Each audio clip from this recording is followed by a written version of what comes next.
Welcome to the Way To Arete podcasts. In today's age, you hear a lot of people talking about how saving is overrated and you just need to make more money, bro, and earn more money.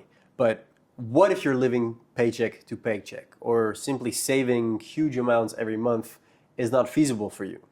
Well, in this episode, we're going to break down the financial habits that have helped us save a lot of money thus far. What are a few mistakes we've been making?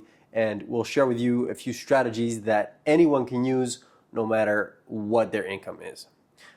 Do you think saving is an outdated concept? Oh yeah, 100%. Yeah? 100%. Yeah. People should start putting all their money, everything they have extra on crypto. Yeah. And anything that comes, NFTs, everything. Just spend everything. Yeah. Spend more money than you make. That's a great concept. But no, on a serious note, I believe that saving money is the foundation of everything when it comes to when it comes to investing, when it comes to making your money work for you, and all these concepts that people today on social media preach. Mm-hmm. Because you can be thinking about investing in crypto or stocks or anything for that matter. You can invest in whatever you want, but how are you going to be able to do that when you don't even have foundation to stand on? To support yourself. To support yourself, right? And the first thing that comes to mind when I'm thinking about when somebody tells me, oh, have you invested in crypto? Are you doing this? I'm thinking first, like, do you have 3 to 6 months of like savings in case you lose your job, in case you want to do something else? Mm-hmm. Like, it's such a basic function and such a basic thing to have, and it gives you so much potential, and it gives you so many opportunities. So definitely not outdated. I believe it's the most important thing for personal finance. Yeah. And everything else builds on top of that. Have you always been good at saving money? The face says it all. If you're listening to this, not at all. And I'm still not great at saving money. I am thinking about saving money, but I'm always not doing that at the level I want to be doing it. And the way I've started thinking about it is, it's not just about you're not just about saving for a purpose, like a trip or a holiday or a car or whatever. Not for a specific occasion.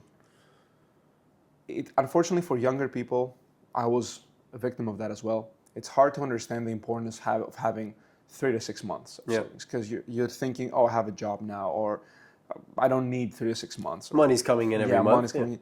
You don't understand that there are a lot of things, and I didn't understand that myself. There are a lot of things that could happen, and it's not just about losing your job. You could be in a position where you don't want to continue doing your job. Yeah. Things happen outside of your control that you would want to step away, or you need to make a shift.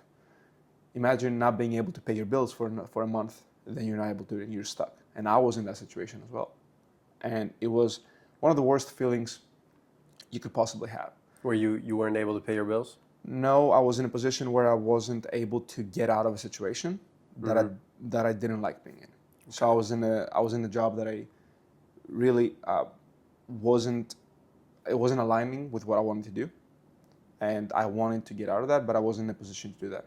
And I was only able to do that when I had a few months saved up, so that I could take my time and do the thing that I need to do after that.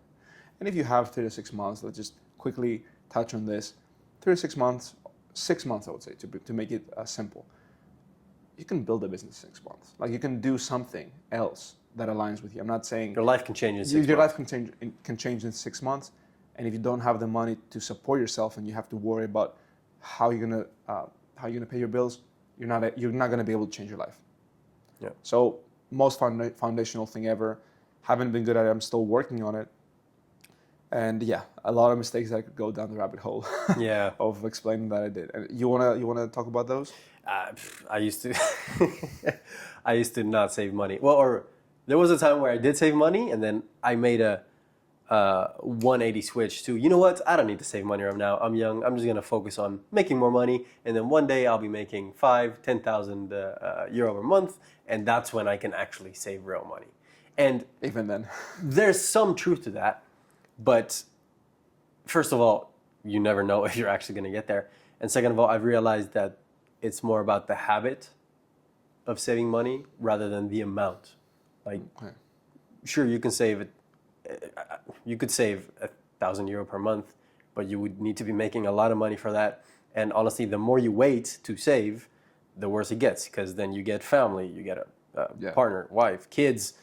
The expenses are just gonna stack up and stack up. And like you said, if you don't have a foundation to support yourself in these times of need, you're gonna shoot yourself in the foot or in the head, maybe. In the head. Oh, that's double. As in, no, as in, it won't feel. Shooting yourself in the foot would feel light. No, but it's. I was almost gonna say funny, but it's what you said kind of point of figure, because a lot of people have committed suicide. That wasn't a good analogy. I know. That wasn't a good analogy. I know, but it's. You're going to end up feeling like you just punch yourself in the face. Yeah. Let's go with that. Let's go with that. Let's go with that. It's interesting you picked that. Awesome. Now that you mentioned that, let's talk about our most, the most, I guess, the top 3 mistakes we made about saving money. Top 3. Okay. Top 3, yeah, each one. So we can give people like six common mistakes or 6 very basic. What would be your top 3 mistakes? Well, first one would be tracking. Like, okay. You've heard it plenty of times, if you're not tracking, you're slacking. So it is 100% true with everything you do.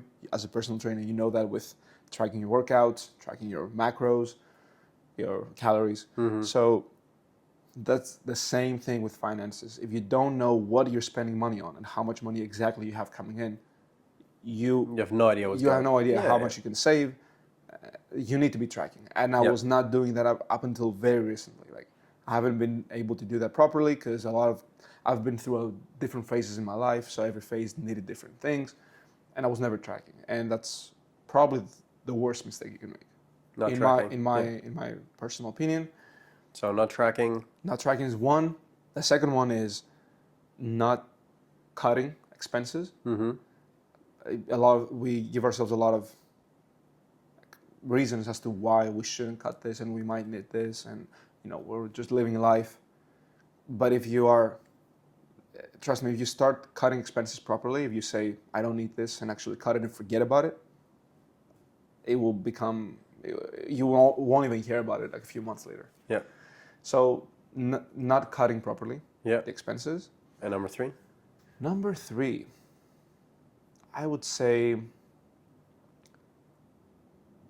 buying based on what I want and not what I need. Okay. I know this is something very basic. Everybody says, oh yeah, you should get what you need, not what you want.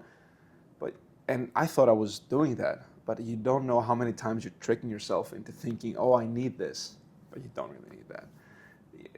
I need this new shirt. You don't understand. Yeah. I need this watch. Yeah, I need a better car. I need a better laptop. I need a new MacBook. When the one you already have the job works perfectly. fine. Yeah. Obviously, you have to analyze your needs and be very, very diligent and very conscious of what you actually need. Maybe you do need the newest computer because all your work is editing. You need the best software and the best hardware to do that. Great. But if you don't need that, then don't get it. Yeah, you have to it takes a different kind of honesty with yourself about what you actually need and what you don't. I think the wants, and I'm sure you would say that, or we can both say it as a bonus, the wants are tied to what we see on social media and what is created for us, because it's portrayed in a way that we're trying to keep up with the Joneses and we think that we need it, but we don't actually. It's just a want that was created through social media or through life. So I would say those are 3 things: tracking, what was the expenses, cutting expenses, and the third one was just the impulse buying. Or not impulse buying what you want versus what you need. Okay. Because impulse buying can be something that can be slightly. Oh yeah, you can take it a bit too far as well. Mm-hmm. Okay. What about you? I would definitely say the tracking as well. I used to have no idea about what's happening. Second, just not saving at all, and not having the habit of saving, even if it's just 10, 20, 50 euro a month. Mm-hmm. Not saving at all. And third one was getting a credit card. Oh. Yeah. That's a good one. And for the longest time, I didn't have a credit card, and I've never used my credit card to buy like clothes or things. Materialistic things. But suddenly, the barrier between me making specific purchases with large amounts got so small because I could just enter my credit card details and I could do it. And I invested a lot of money in personal education, on bettering myself, my business skills, sales, personal training, which in theory it's good. It's good. It's a good investment in yourself, always. But you can also take it too far and start using it a bit recklessly. One of my mentors told me, if you know your credit card number by heart, then you're using it too much. Oh. If you don't need to look at it, Do you're you? using it. I don't, no. But I'm bad with remembering numbers anyway. Okay. All right. Okay. No, it didn't get to that level, but I've definitely made purchases that weren't necessary. But yeah, I guess that would be a whole different other conversation. I'm glad that you mentioned that because it's a great point, and it's a trend. It's been a trend for a while. Well, what do you need a credit for, really? That's the thing. What do you need a credit card for? A lot of gurus online are gonna say that, oh, get a credit card because everything that you would buy, you save would get points. Yeah, you get points, and I agree with the concept, but what they don't tell you is that the amount of discipline that it needs to only do that and pay it every time you do, every time you have to, and never spend a dime more that you don't have cash, is something that 99% of people don't have, me included. Also, I have an Amex, and yeah, you do get points, but you'll be surprised to see that you have to spend hundreds or tens of thousands of euros before you actually can make any meaningful usage of those that would be points. the second part, is that if you are somebody who doesn't have a big budget to spend, then those points don't really doesn't matter. do anything. Yeah, okay, maybe you get a flight after 3 or 4 years of using it. Okay, is that worth the risk of you always knowing in the back of your mind that you can buy something that you can't really afford, but you really want it? Exactly. I guarantee you 9 out of 10 people, again, me included, would make that purchase that they don't need. Yeah, and you have the monthly cost of actually having a credit card. This is the subscription you pay, which is another cost. Okay.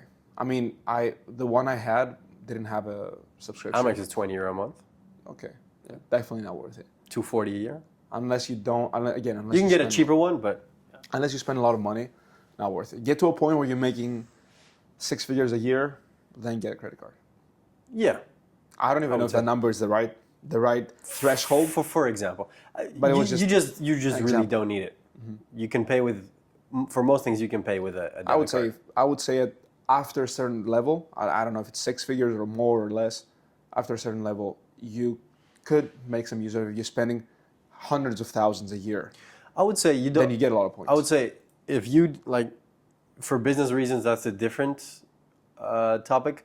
But I wouldn't recommend anyone to get one until they're forced to need one. Like maybe you live in Europe and you go to the States and you want to rent a car and you need a credit card to do that. Until you're forced to actually do it and you know you're going to go, then just don't bother with it. Okay. And if you can find someone that can do it for you, then even better. Okay, I agree, but I would add, I want to disagree a little bit, and I would add that, again, if you're making a lot of money, but most people listening to this, or if somebody isn't making more, a lot of multiple 6 figures a year, we can invite you on the podcast. But most people who are listening to this are not making multiple 6 figures a year. If you are, and you would be spending multiple 6 figures a year, then at that level, the points do become worth it. And I want to say that somebody who's making that amount of money has the discipline, has the knowledge around their finances to handle a credit card. Yeah. By that point, if you know that you're using a credit card, you're going to have points there. But if you're making significantly less than that, don't use a credit card. Exactly. Stay away from that. Yeah. So then, what's one habit now that's been working for you that actually improved your situation? Me specifically, one habit that really changed the way I view saving money and personal finance has been having separate bank accounts. So I got this from the idea. I got from Brandon Carter. Yeah. And he calls us like the NBA You've Never got- broke again. Accounting system, the NBA accounting system. Yeah, something like that. Crazy funny, but also very good point. So essentially, what he says to do is you have 5 bank accounts. You split. You have one bank account that gets all your income. Yeah. But there's nothing linked to it. No automatic payments. No nothing. No You card. can't pay out of it. You cannot get money out of this to pay anything. But then automatically every month you have automatic payments go to 4 different accounts, which are the operational account, which has the money that you live to literally survive. Day-to-day expenses. You need to survive. Yeah, day-to-day expenses. And the third one is you have to pay your taxes. So like 15-20%, whatever it is, has to go there. I to wish have, it was 15. yeah, I wish so as well. To have it there waiting for when it's time to pay your taxes. That was the third one. Now the fourth one is the investment account. So your investment, again, we're talking about saving money. I wouldn't go, again, if you're not making a lot of money, you're probably not there yet. So let's put that into savings. Savings. And the fifth one he calls the baller account. The baller. Yeah, it's like 5% of his income goes into the baller account, which is an account just he uses to spend it on whatever. Spend it on whatever you want. Yeah, and a lot of people are saying, 5% is a little bit of money. Then the idea is to make more money. Yeah. But yeah, if you... I like that idea. I like that a lot. Maybe you will tweak the percentages a bit depending on your income level. But that's what I've started to do. So I have a savings account that I spend a percentage of my money every month there. Then I have a tax account. 20% has to go there from all the income because at the end of the year I'm going to have to pay and I won't know how to. And the other one, of course, is the operations account. Yeah. And so I have these bank accounts. The savings are locked for 30 days every time, so I can't touch them. Okay. And so are the taxes. And I found a very good system, a very good app that if you lock them, it gives you like 7% return, which is great. So that's also the reason why I'm doing it, because I lock them, I can't touch them for a month, and then every month I lock them again and again and again. So every time money goes in, I lock the account. And they go up by 7% every year? Yeah. Wow. But at the end of the year, I have to pay the taxes, so that goes up. Yeah, but still. But I've made growing. 7% of the money of that money, so it's good. And that's what I do. I believe this is the best, for me personally, the best thing I've done when it comes to saving money. Yeah. The thing that really changed how I do things and how I view things. Yeah. I have a similar structure, and I really like the baller account because, one, let's be honest, that's part of working for money is being able to do the things you want to do. Fun. Sometimes you just want to, buy some expensive food, go for an expensive dinner, or buy something expensive for yourself and treat yourself. And I think we should still do that because it motivates you to keep you going and working harder and improving yourself and making more money. And you also don't feel guilty because hey, this money, that's what it's for. It's to be spent. So you can just go ahead and spend it and feel good while doing so. 100%. When it comes to structure, I have a similar. What really changed the game for me was when I read a book called The Richest Man in Babylon. We'll tie back to that in a little bit, but it taught me the principle of paying yourself first. So as soon as... What does it mean?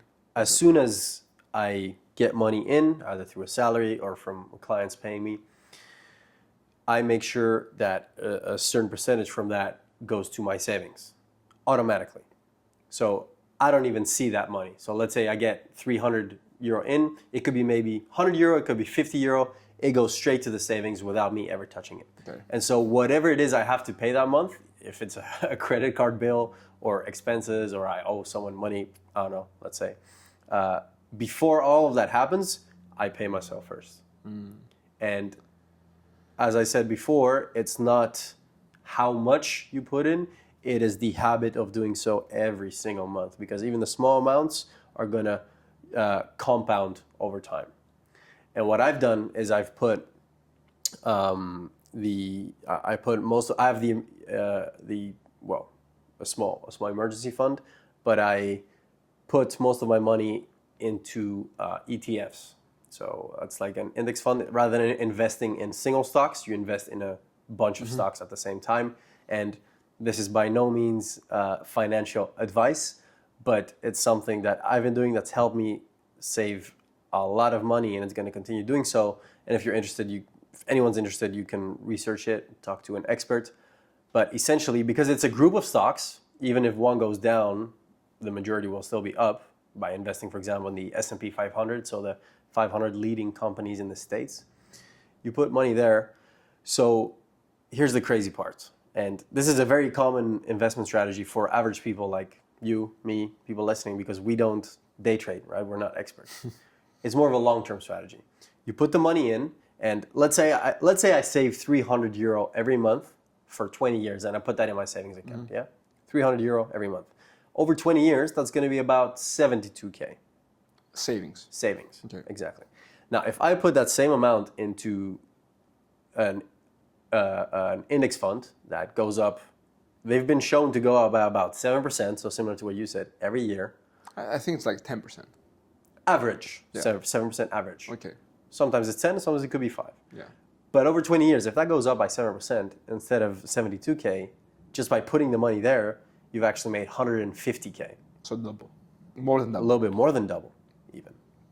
And this is, for me, the best investment strategy for average people, because you can't time the market. 100%. You can't beat the market. I agree 100%, because this is a way for somebody who's, how do you become a millionaire if you are working a 9 to 5? Exactly.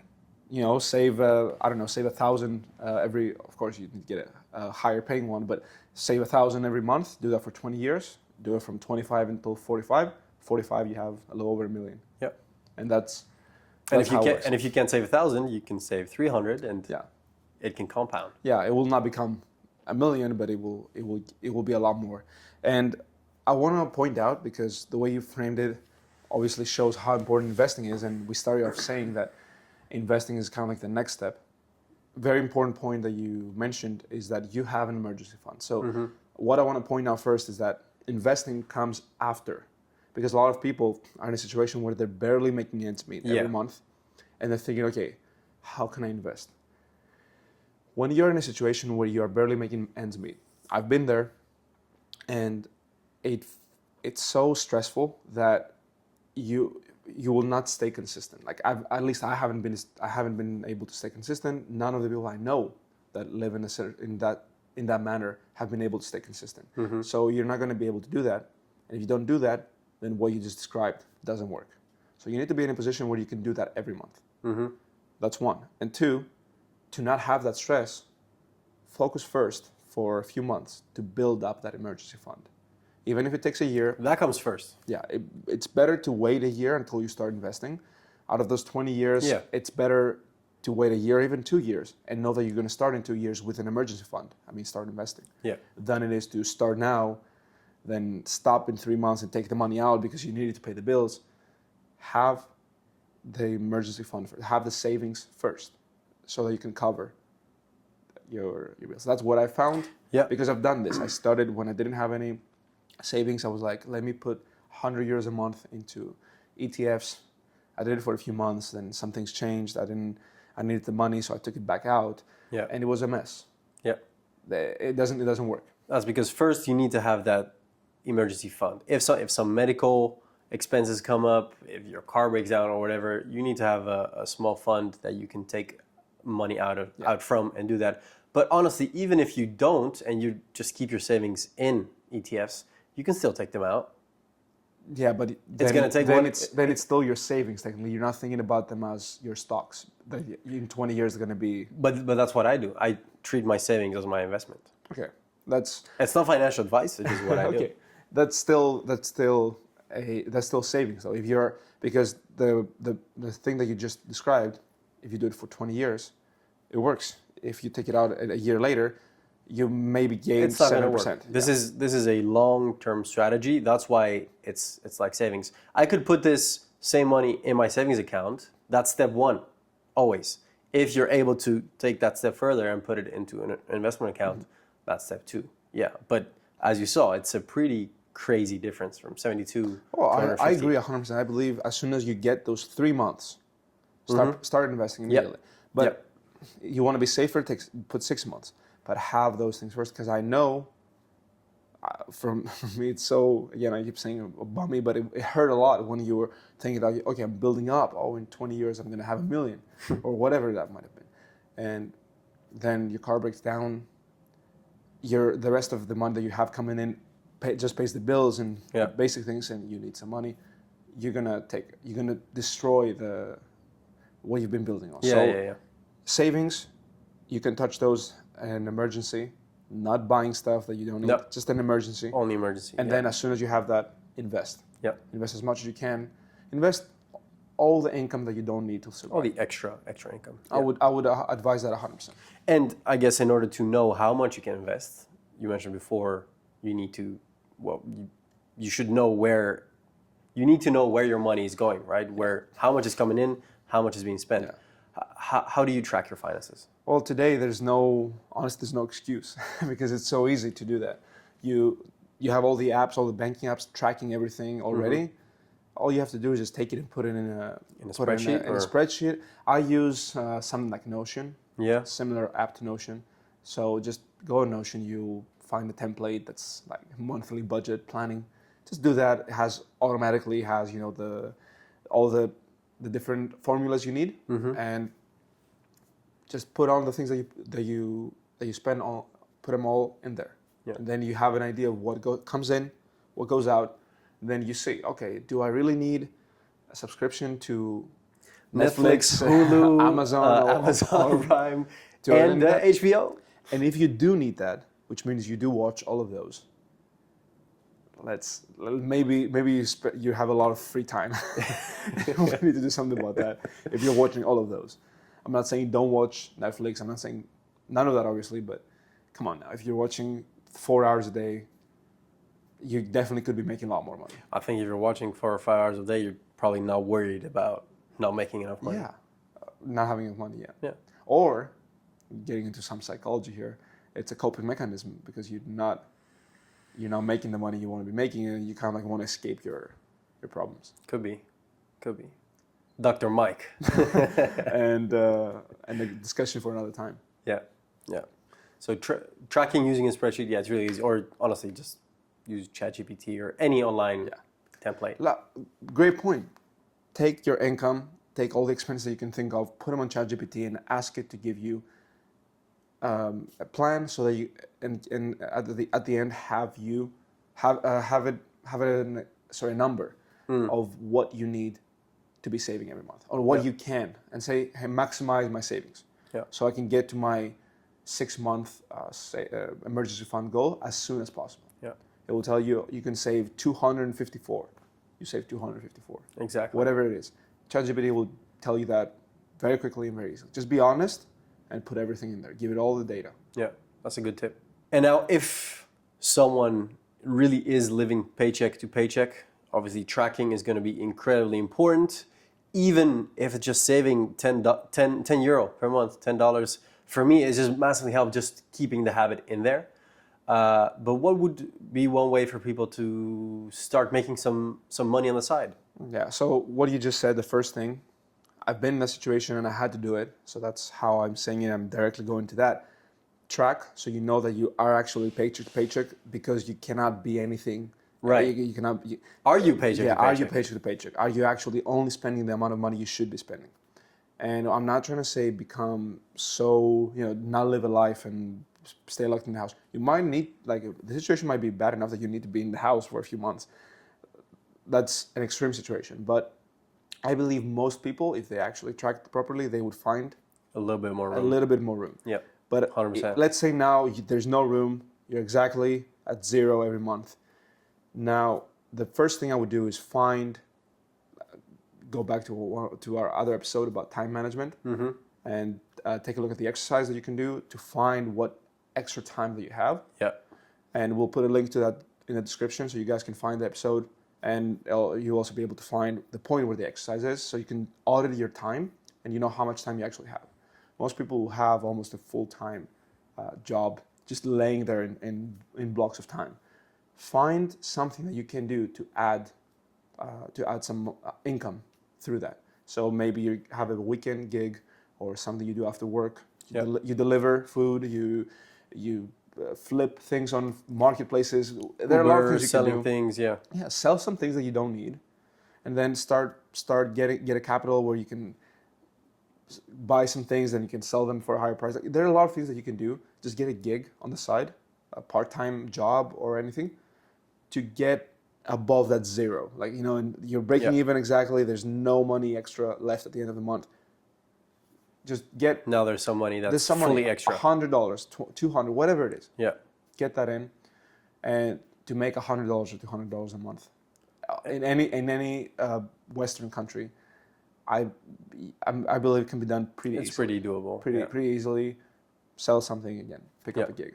And all of that money now is extra, which means you could put that's suddenly your way of saving €200-300 extra per month. The most important thing is don't raise your standard of living with your income. So if your income goes up, the way you live should stay the same.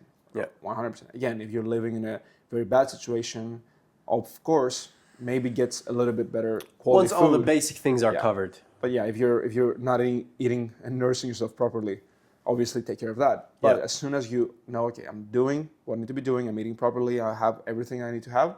Now everything that goes over my spending, everything that I make more than I spend, goes into an emergency fund immediately. Exactly. And then investing. What would be? Are there any books that you've read that have helped you learn all this? The most important, the easiest book to read, and I believe a lot of people have heard about it, is Rich Dad, Poor Dad. Mm-hmm. It's a very easy read. It's a great read, yeah. And it teaches you such like basic things. I wish I had read it a lot younger than I did. Unfortunately, I read it in my early 20s, and I would start with that. It's not like, it doesn't give you a structure like this, you know, how to handle your finances on a daily basis, but it gives you a very good idea of how money works and how you can use money and how you understand it better. If you cannot handle something, you cannot control something you don't understand. Exactly. So you need to understand money. It gives you the education necessary. Yeah. He calls it financial literacy, right? Yeah. Which school is not going to give you. Yeah, that's the crazy thing about it. School doesn't give you that. And it's financial literacy 101. Yeah. Basic things. What are assets? What are liabilities? Things that you need to know. So you know when you spend money, what you're spending it on. I read that it really changed my perspective on how I view money as well. So since I took that from you, what would you say as your book of choice for? That 100%, and also for me, The Richest Man in Babylon. I haven't read that one. It's what also taught me the principle of paying yourself first. But why I really like that book is because it teaches you healthy financial habits through recounting the history of the ancient city of Babylon, which once used to be the richest city on earth, and then suddenly I love that disappeared. approach. Yeah, that's why I love 48 Laws of Power. But exactly, I love the approach of teaching you history while through the lessons. Through history, yeah. 100%. And it's not a non-fiction book where it just gives you information. It tells you the story of a merchant, I think it was there. Okay. Highly recommend. So Rich Dad, Poor Dad, The Richest Man in Babylon. Yeah. Those two reads. Yeah. Pick them up, guys. Rich Dad, Poor Dad, I can say about that. It's only I would say 1 week, 10-day read. It's a relatively small book. And it's easy to read it. And Sammy can tell you more about Richest Man in Babylon. And definitely get started on those. Get started educating yourselves. Also, I hope you guys have had some good insights from what we said. Saving money won't make you rich overnight, but it will we will help you. We'll provide this cushion that you can land on when things don't go well, or when drastical changes happen in your life. Yeah. And that's the most important thing, because obviously preparing for the future in 20 years is great, but you only have now. Only now is guaranteed. So let's take care of that first before you can plan for the future. Yeah. Exactly. Okay. Start where you are right now, build slow, and learn the education, the financial literacy, and just focus on the simple habits that are going to yield very big returns in the long run. And like everything else, one step at a time. Don't let it overwhelm you, and just start from the basics. Yep. Until next time.